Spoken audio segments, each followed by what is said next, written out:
ज्यावेळेस त्या आरतीच्या वेळी जितकी लोक त्या आरतीला उपस्थित आहे प्रत्येकाला गणरायाची आरती ओवाळण्याची आपण संधी देतो. म्हणजे ते जे त्यांचे समाधान असते की जे 2-3 महिने मी या उत्सवासाठी माझं 100% दिले, मी जो वेळ दिला म्हणाले ते कुठेतरी त्याचं मला फळ त्या आरती त्या गणरायाची आरती ओवाळण्यातून होते.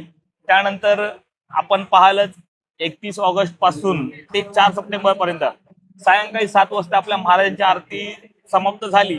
त्यानंतर येणाऱ्या भाविकांसाठी आपण महाप्रसादाचे आयोजन केले आहेत. ते 7 वाजल्यापासून रात्री 2 ते 2:30 वाजेपर्यंत असते. या कालावधीत 5 ते 6 हजार भाविक त्या महाप्रसादाचा लाभ घेऊन जातात.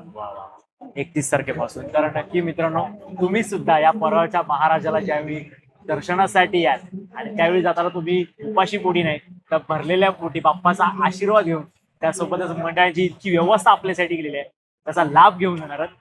तर धन्यवाद नक्की दादा, थँक्यू सो मच.